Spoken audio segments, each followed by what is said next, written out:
À notre cher internaute et téléspectateur de iNews 24, nous parlons la deuxième partie. L'enseignement que nous venons de commencer, on est en train d'étudier les deux types de leadership en nous référant sur Saül et David. Alors, dans la première partie, nous avons évoqué quand vous demandez quelque chose, il faut que ça soit dans la volonté de Dieu. Et j'ai donné l'idée de leadership. Ce n'est pas de dominer sur les gens ou de manipuler les gens, non, mais c'est plutôt influencer les gens par inspiration. Et là, cette inspiration est générée par la vision que vous avez. Et puis cette vision qui vient de la passion. Alors, c'est ce que j'ai voulu que vous puissiez retenir. Et nous avons parlé déjà de Saül. Il a rencontré le prophète. Et aujourd'hui, nous sommes en train de parler dans la deuxième partie ici de l'onction qu'il a reçue. De l'onction qu'il a reçue. L'onction royale qu'il a reçue. Alors, suivez-moi bien. Nous sommes dans le livre de Samuel, chapitre 10. Chapitre 10, et nous allons lire du 1er au 6e verset. Samuel prit une fiole d'huile qu'il répandit sur la tête de Saul. Il le baisa et dit: L'Éternel ne t'a-t-il pas oint pour que tu sois le chef de son héritage? Aujourd'hui, après m'avoir quitté, tu trouveras deux hommes. Tu trouveras deux hommes près du sépulcre de Rachel sur la frontière de Benjamin et de le mot ici, Benjamin et Tseltach. Ils te diront: les ânesses que tu es allé chercher sont retrouvées, et voici, ton père ne pense plus aux ânesses, mais il est en peine de vous et dit: que dois-je faire au sujet de mon fils? De là, tu iras plus loin et tu arriveras aux chaînes de Tabor plutôt, où tu seras rencontré par trois hommes montant vers Dieu à Bethel et portant l'un 3 chevaux, l'autre 3 gâteaux de pain et l'autre une outre de vin. Ils te demanderont comment tu te portes et ils te donneront 2 pains que tu recevras de leurs mains. Après cela, tu arriveras à Gubea Elohim, où se trouve une garnison des Philistins. En entrant dans la ville, tu rencontreras une troupe de prophètes descendant du haut lieu, précédés des luttes du tambourin, des flûtes et de la harpe, et prophétisant eux-mêmes. L'Esprit de l'Éternel te saisira et tu prophétiseras avec eux et tu seras changé en un homme, en un autre homme. Gloire au Seigneur. Éternel Dieu, encore une fois de plus, nous prions, nous demandons que ta grâce et ton esprit puissent nous aider à communiquer ce que tu veux que ton peuple puisse connaître. Au nom de Jésus-Christ. Amen. Ici, je suis en train de parler de l'onction. Donc, celui qui était à la recherche des ânesses, il a rencontré l'homme de Dieu. Quand il a rencontré l'homme de Dieu lui a dit que les ânesses sont retrouvées. Mais Le problème ici, c'est que Dieu t'a choisi, toi, pour devenir roi. Saül n'avait pas accepté directement parce qu'il connaît de quelle tribu il est venu. Il sait, oh, mais Judas est là, mais moi... Alors, on lui a dit, c'est toi le roi. Et la Bible dit que le prophète a versé de l'huile sur sa tête. Il l'a oint. Il a dit, Dieu t'a oint aujourd'hui pour être chef de mon peuple, le peuple d'Israël. Tu es devenu leur chef. Et il lui a donné 3 signes. Il a dit, en sortant d'ici, tu vas rencontrer 2 hommes au niveau des sépulcres de Rachel. Là, ils te diront que les années se sont retrouvées. Les années se sont retrouvées. 2, tu vas rencontrer encore 3 personnes qui allaient à la montagne, à Bethel, pour aller donner le sacrifice. L'un avait les chevreaux, 3 chevreaux, l'autre 3 pains, l'autre une outre de vin. Ces gens-là, ils vont te demander comment vas-tu, et puis ils te donneront 2 pains. Tu prendras de leurs mains les 2 pains. Et après, quand tu vas aller entrer dans la ville, tu vas rencontrer encore une troupe de prophètes.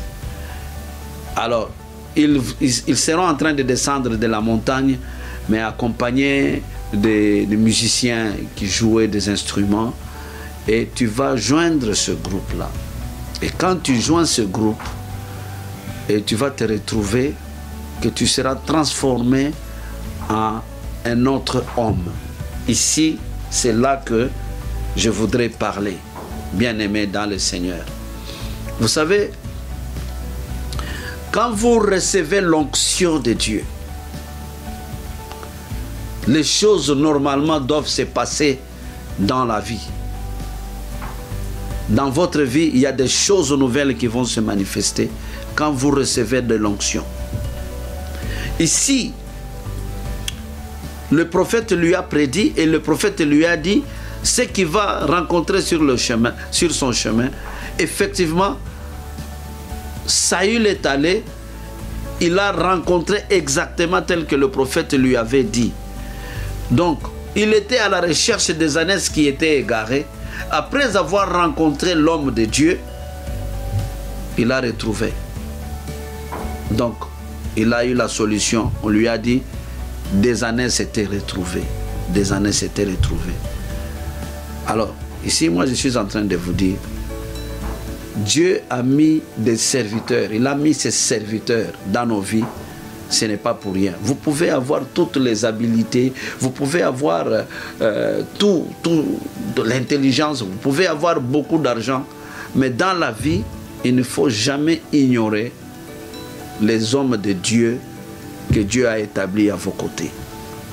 Il ne faut jamais les ignorer, parce qu'en rencontrant les hommes de Dieu, quelque chose de plus peut s'ajouter dans vos vies. Aujourd'hui, les gens ont la facilité de parler contre les hommes de Dieu. Ils ont la facilité d'insulter les hommes de Dieu. Mais pour tout enfant de Dieu, moi je peux vous conseiller que c'est quelque chose qu'il faut éviter. Si les hommes de Dieu n'étaient pas importants, Dieu n'allait pas établir les hommes de Dieu. Dieu les a établis. Dieu nous a établis parce que il y a quelque chose de plus qui doit s'ajouter. Mais cette chose-là, n'est pas connu de vous tout simplement parce que vous n'êtes pas en communion, vous n'êtes pas en contact avec les hommes de Dieu. C'est vrai. Saül ne savait pas qu'il sera roi. Il était à la recherche des choses pour le monde ici, à la recherche de son père qui était perdu. Alors qu'il y avait quelque chose qui vraiment était inconnu de lui. Le fait de rencontrer l'homme de Dieu, voilà. Vous allez me dire que non, ben pasteur, les hommes de Dieu aussi font que les gens ne puissent pas arriver. Nous allons en arriver. C'est pourquoi je suis en train de parler de deux types de leadership. Mais tout ce que moi je suis en train de vous demander, vous êtes chrétien, né de nouveau, sachez qu'un pasteur, un prophète, un apôtre, votre dirigeant est important, votre berger est important dans votre vie. Vous ne pouvez pas connaître que vous êtes dans tel besoin. Vous ne pouvez pas connaître qu'il y a quelque chose de grand qui vous attend. Mais cette chose est déclenchée par révélation lorsque vous rencontrez un homme de Dieu. C'est ce qui est arrivé à Saul. Il était à la recherche des ânes. Voilà, maintenant il est devenu le roi. Il a été loin. Il est devenu le roi qui doit régner sur tout Israël. Quelque chose qui, au début, il n'a même pas accepté ça. Alors, les hommes de Dieu, peut-être le fait de vous manger avec eux, peut-être parce que vous dormez avec eux, vous habitez ensemble, vous commencez à ignorer. Il y a beaucoup de choses qui ne devaient peut-être pas arriver dans beaucoup de familles, mais ça arrive tout simplement parce que les gens ont rejeté Dieu. En rejetant Dieu, c'est-à-dire quand vous rejetez les hommes de Dieu, vous rejetez Dieu lui-même. Vous rejetez les hommes de Dieu. Pourquoi? Parce qu'un tel homme de Dieu a fait ça. Alors vous prenez tous les hommes de Dieu, vous les mettez dans le même sac. Vous ne voulez plus entendre parler des pasteurs. Surtout dans le pays d'où je viens. Quand on veut parler des pasteurs, c'est rare qu'on parle positivement. Bien-aimés, aujourd'hui, je suis en train de vous dire que les hommes de Dieu là, ils peuvent avoir des faiblesses, mais attention. Regardez au début de la crise, les enfants des prophètes ne se comportaient pas bien. Mais le peuple est allé toujours voir le prophète pour lui demander de trouver la solution. Bien que ces enfants, mais aujourd'hui, quand on voit seulement l'enfant du pasteur se comporte comme ça, on rejetait les pasteurs, on rejette le tout. Mais en rejetant les pasteurs, vous pouvez rejeter ce que vous ne connaissez pas qui devait arriver dans vos vies. Voilà pourquoi il faut toujours respecter les hommes de Dieu. Alors la Bible dit, il a pris une fiole ou un flacon d'huile, il a déversé sur la tête et maintenant Saül est allé, il a rencontré les deux hommes qui lui ont prophétisé, qui lui ont, disons, dit que les ânes sont retrouvés. Et puis il a rencontré les trois personnes, on lui a donné le pain qui est l'image de la parole. Vous voyez, notre émission ici, c'est pain dominical. Pourquoi nous appelons pain dominical? Parce que quand on parle pain dominical, nous parlons de la parole de Dieu, n'est-ce pas? Alors on lui a donné les deux pains, on lui a donné la parole. Et après, il est allé dans le groupe des prophètes. Vous continuez la lecture à la maison, dans le même chapitre, vous allez voir. Saül a commencé à prophétiser. Et le peuple commençait à dire, oh, mais depuis quand Saül est prophète? Depuis quand? Depuis quand Saül est prophète? Mais il voit Saül est en train de prophétiser. Parce que le prophète lui a dit, tu seras transformé en un autre homme. Aujourd'hui, les gens sont comme ça. Parce que quelqu'un était ivrogne dans le quartier, il était voleur dans le quartier, il était brigand dans le quartier. Du moment où on le voit, il prend la Bible, c'est eux qui dénigrent. Mais voilà, vous jouez avec Dieu. Depuis quand lui, il est homme de Dieu. Papa, moi je peux être avec vous aujourd'hui, mais les 5 minutes après, quand on s'est séparés, je rencontre Dieu. J'ai fait une rencontre extraordinaire, surnaturelle. Ça arrive. Donc, ils étaient en train de s'étonner que Saül était en train de prophétiser, et il prophétisait. Donc, quand Dieu veut choisir des gens, il les choisit parmi vous, dans la communauté. Ce sont des gens parfois que vous connaissez. Vous connaissez leurs faiblesses, vous connaissez leurs difficultés, vous connaissez leurs problèmes. Mais Dieu veut les utiliser pour le bien-être de votre vie. Bien-aimé dans le Seigneur, il faut toujours avoir une attitude. Ici, je suis en train de parler. Et aux gens là qui ne prient pas, qui ne vont pas à l'église, et les gens qui vont à l'église, il faut toujours respecter les hommes de Dieu qu'on a établis sur vous. Il faut toujours les respecter. Alors, ici, dans la deuxième partie, j'étais en train de parler de l'onction. Vous venez d'écouter. Alors, la question que je vous pose ici, c'est que quand vous voyez un homme de Dieu, quelle est votre attitude? Vous dénigrez ou vous faites quoi? Les hommes de Dieu là, même s'il n'a rien à vous donner comme ça, comme l'argent, quoi, et tout ça, mais il peut dire un mot sur votre vie et des choses se passent. Le prophète a parlé sur Saül ici. Saül a vu tout ce que le prophète lui a dit. Et Saül est devenu le roi quand il a fait la rencontre avec le prophète. Je peux manquer quoi vous donner, mais je peux parler dans votre vie, quelque chose va déclencher et qui va changer le parcours de votre vie. C'est ça, le mystère. C'est Dieu qui a fait les choses comme ça. Donc n'attendez pas voir un homme de Dieu qui vient de la lune ou qui vient des étoiles, je ne sais pas. Il vient toujours de la communauté. C'est l'homme que vous connaissiez, que vous voyez. Peut-être il était voleur, peut-être il était impudique. Alors, faites attention quand vous vivez dans la communauté avec les hommes que Dieu vous a choisis. Respectez-les. Conduisez-vous avec sobriété ou bien bienveillance à l'égard des hommes de Dieu. Il faut les respecter. Si vous êtes là, vous avez écouté cette parole. Si vous n'aviez pas l'habitude de le faire, peut-être c'est le temps de demander pardon. Si vous n'avez jamais reçu le Seigneur dans votre vie, c'est le temps de prendre cette décision. Et vous allez voir que vous serez transformé comme Saül était transformé. On lui a dit, vous serez transformé. Et il était devenu un autre homme. Que Dieu vous bénisse.